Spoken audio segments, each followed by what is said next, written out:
dans un avenir lointain, la Terre avait subi des changements drastiques. Les océans montants avaient submergé de vastes régions, et l'humanité avait été contrainte de construire des villes flottantes.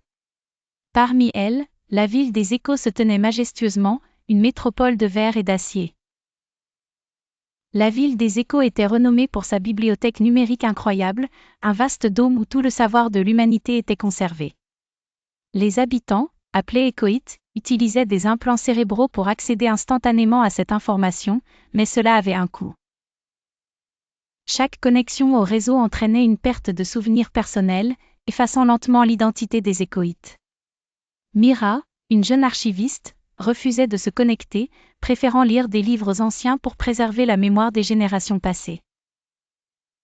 Mira rêvait d'explorer le monde au-delà des murs de la ville, cherchant des vérités oubliées.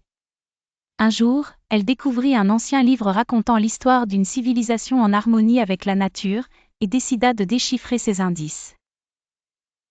Avec son ami Eden, un inventeur audacieux, Mira construisit un vaisseau pour quitter la ville des Échos.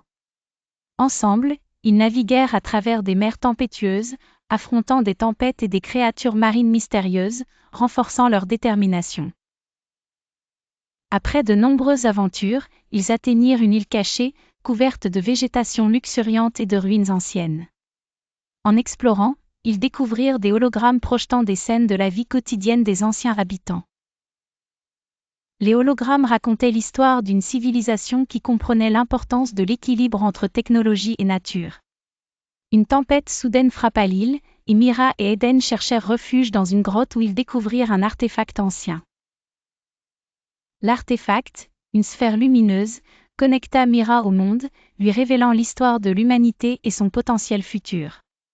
Elle comprit que la sphère détenait la clé pour restaurer l'équilibre et récupérer les souvenirs perdus.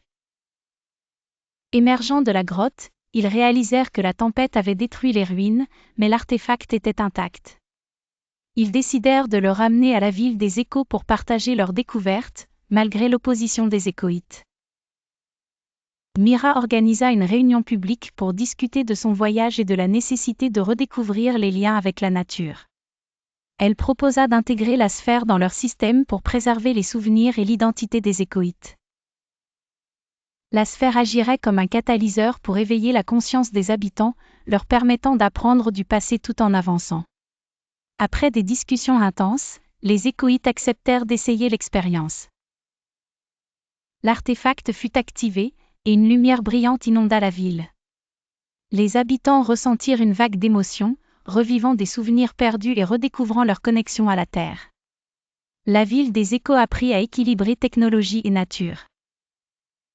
Avec l'aide de Mira et Eden, la ville devint un modèle de coexistence respectueuse.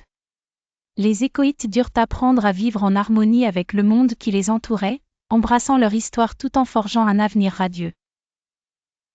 Mira, désormais symbole de cette transformation, savait que l'aventure ne faisait que commencer. Elle avait découvert que le véritable écho de l'humanité résidait non seulement dans la connaissance, mais dans la capacité à se souvenir, à apprendre et à aimer.